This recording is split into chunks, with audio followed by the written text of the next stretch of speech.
So the final wave of the Mario Kart 8 Deluxe Booster Course Pass has just came out, and it's a pretty good wave, honestly. I was really genuinely surprised by of how good it was. So today, I'll be reviewing every single track that was in Wave 6, and just, giving my thoughts on them. This will probably be structured just like my Wave 5 video from a couple months ago when Wave 5 released. So let's get right into it. Starting off with Tour Romavanti, and honestly, this was a really good track. I'm genuinely surprised with how good it was.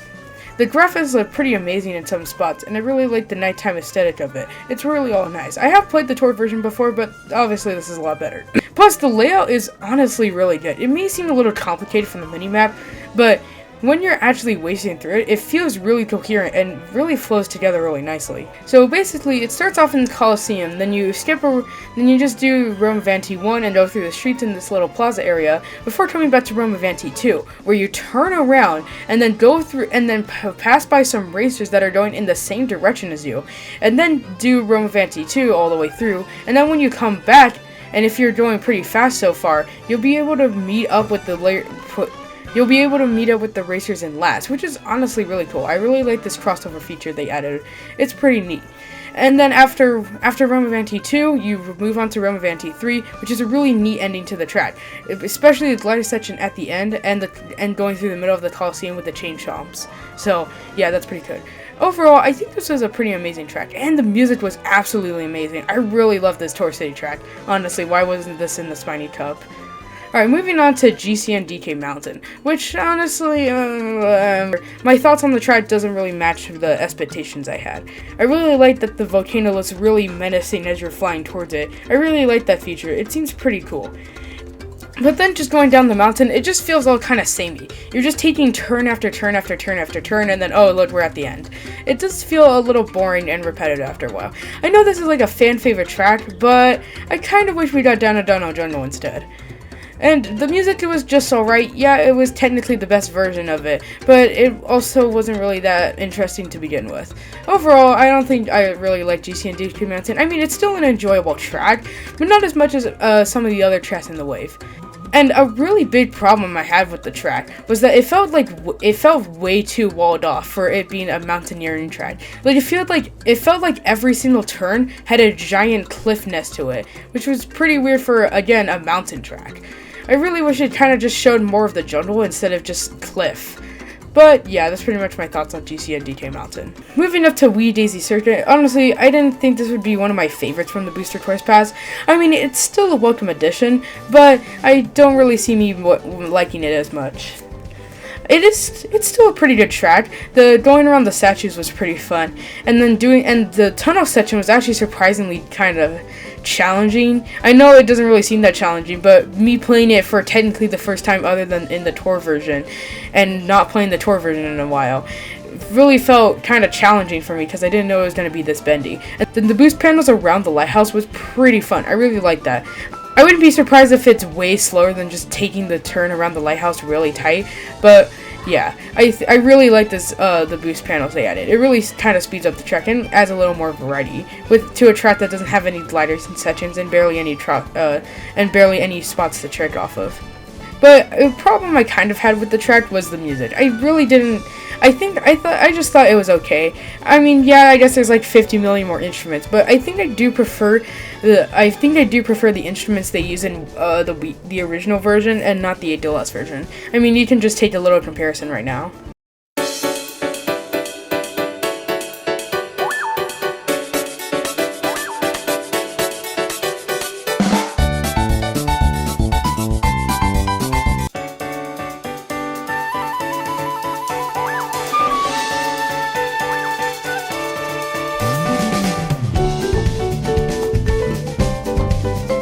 The next track is Piranha Plant Cove, and this was one of the tracks I was really excited to play on, considering that I haven't seen the layout fully yet. Even if I had played all the tour variants, I still haven't seen what the layout would be like. So it was going to be pretty interesting to see the tour layout.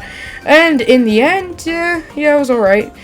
It was kind of weird that it started with Piranha Plant Cove 2. I was actually shocked about this when I first played it for the first time, but it started to kind of grow on me. It was a pretty fine layout overall. I didn't really like how long it was, but it's alright. And the music, I mean, it just kind of seems like the tour version. And speaking of the tour version, why do some parts of the track look like exactly like the tour version? And yes, there are some parts that look absolutely amazing, but there's also some parts that really don't. So yeah, that's pretty much my thoughts on Piranha Plant Cove. Honestly, most of these tracks were just kind of okay, except for Roma Vanti. Why was Roma Vanti so good? I don't know. But let's move on to the far superior Spiny Cup. Kicking off the Spiny Cup will be Madrid Drive. Honestly, this track was just alright. I didn't really think that much of it. It was alright. And before I talk about a huge problem I had with the track, let's talk about one thing I really liked: the music.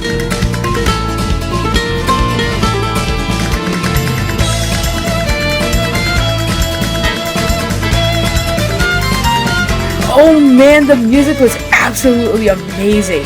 I mean, like the horse clopping and like the other instruments that they added was so amazing. And yeah, that's kind of the only thing I really liked about the track. Moving on to the other more glaring problems. First off, the graphics. I mean, it was alright. It kind of just looks like Wave 3-ish quality. And then moving on to my least favorite part about the track. The layout makes absolutely no sense. If you played Tour, and then you also played a Tour City track in the Booster Course Pass, you would know that it would start off with it would start with the first variant. It would usually start off with the first variant unless you're Paris Promenade or Berlin Byways, and then it would go to either the second variant or the third variant, and then ending off the track would be either the third variant and then ending off the track would be the one that wasn't used yet. And that was pretty much the formula for every single Tour City track. The only exceptions were Berlin Byways, which started off with the second variant, because that was the one that appeared first in Tour, and then Paris Promenade, which actually kind of combines all of the variants, and then goes in reverse for the final one, which is a pretty cool way to do it. But in Madrid Drive, it starts off with the third one, which was by far the coolest one they made, and then goes to the second one, which was just the okay one, then the first one, which had the football field and the really iconic like Boulevard Street thing. Why was Madrid Drive chosen as the exception? Tour Vancouver Velocity that was in Wave 5 could have easily benefited way more from this, considering that the first variant is absolutely amazing compared to the other two. It could have really ended off Wave 5 on a really high note, or end off the Tour City tracks in a really high note. I don't know, it was kind of weird. You could tell I really didn't like Madrid Drive. Now we're going to move on to the next track, 3DS Resilience Ice Road. This was pretty exciting this was pretty surprising to see, but it was pretty exciting for me. And honestly, it actually surprised me a lot. The ice cave part with the boost panels was really challenging for some reason, and I have no idea why. But it was still kind of challenging to take all the boost panels, but also stay on the track. It was pretty fun, honestly. And then the half pipes that they added was a really neat feature, and I really liked that. And they even added an ending shortcut. Yes, it is a mushroom cut, but it's still a welcome addition. I think my only problem with Rosalina's Ice World is that I didn't really like the music compared to the original. I like the original's more calming music compared to the 8's more upbeat one. I don't know why, I just prefer the original one. And yeah, that's pretty much my thoughts on Rosalina's Ice World. Before moving on to SNES Bowser's Castle 3. Honestly, this was a great track to be the penultimate before Rainbow Road. This was honestly a pretty fun track too. It wasn't really that challenging. I mean, I've only played on 150cc, but it seems like the only challenge the track has is trying to stay on the walls where the boost panels are. It seems really hard to stay on that part for some reason. And there's not really much other than to say other than like the track looks absolutely amazing. By far the best looking track in the entire wave. Like, I mean, just look at the level of detail they put into every inch of this track. It really looks amazing. And also, the new remix that they have with the rock music is absolutely amazing, and I really like it a lot. And overall, this was a pretty good penultimate track before Rainbow Road. But I do kind of wish it was GBA Bowser's Castle 4, and they instead put SNES Bowser's Castle 3 inside of the Moon Cup before Rainbow Road, or before 3DS Rainbow Road. But still, SNES Bowser's Castle, or Bowser Castle 3 is still an amazing track. Then the final track will be Wii Rainbow Road, which was by far one of my favorite tracks in the entire DLC. I honestly can't really think of another track that I liked way more than it inside of Mario Kart 8 Deluxe. Not even just the DLC, the entire game. I know that seems a lot. I know that seems like recency bias or Wii bias, but honestly I don't. I never grew up with Mario Kart Wii, so I never really had that experience of playing the Wii tracks. So calling this probably one of my favorite track from the DLC and maybe even Mario Kart 8 Deluxe as a whole is really coming a lot from me. Even I think so too. This probably will change after Wave 6 after a couple of weeks maybe, but still, it's still an absolutely amazing track. I mean, just like the amount of detail and care they put into this track is just absolutely amazing. I mean, just look at how beautiful the Rainbow Road looks. It looks like a beautiful combination of 8's Rainbow Road and 3DS's Rainbow Road, which is like just so cool. I don't even know why, like, it just looks amazing, honestly, and it fits Wii Rainbow Road really well. Them adding the launch star sound effect was really cool, and even if you fall off the track, you start to burn up like you did in the original version. Like, that's just so cool. I can't believe they even put in the time and effort just to put that in. And they didn't even showcase it in the trailer. They just put it in just so that they can put it in. Like, that's just absolutely amazing, and I really like that. I really like that.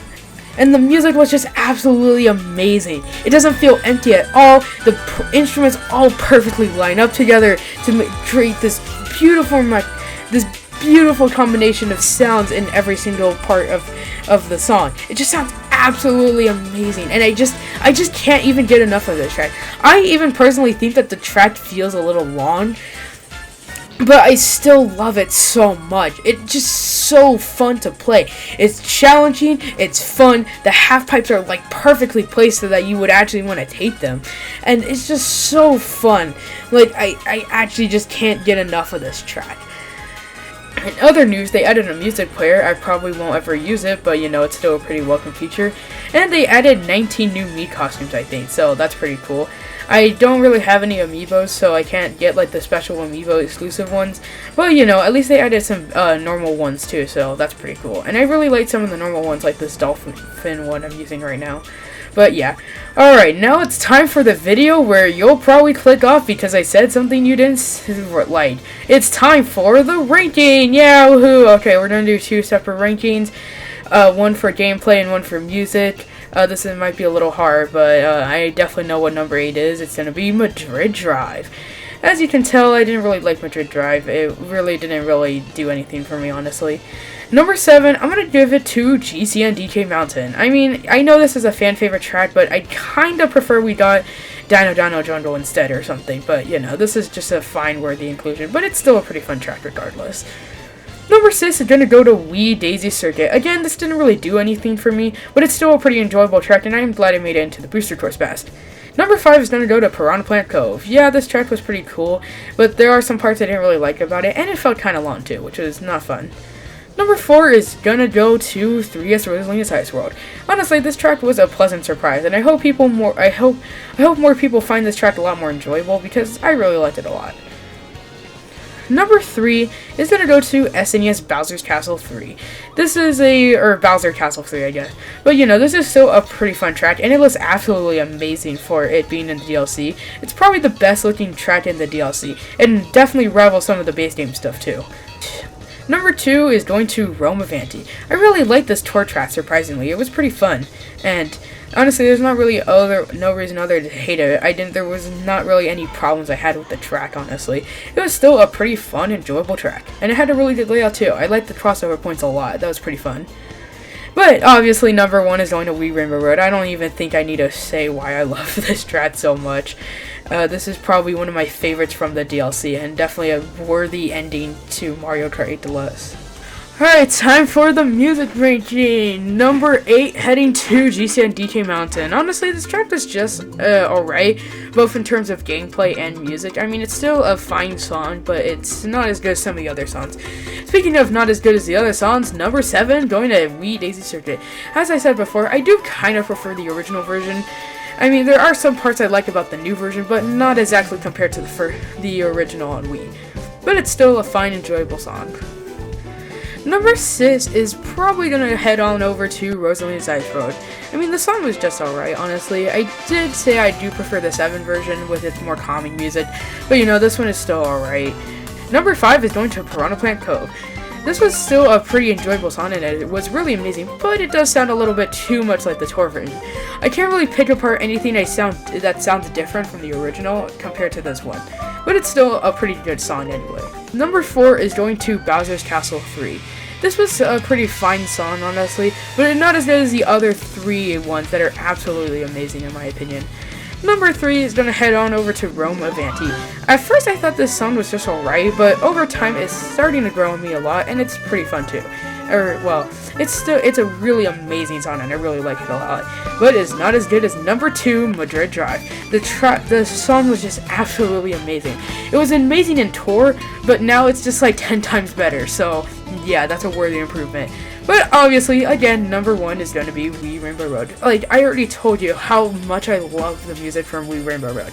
It's just absolutely amazing, and I really like it a lot. And I'm so glad they did it justice in the DLC. And that's the Mario Kart 8 Deluxe Booster Course Pass. I will make a retrospective on the entire DLC.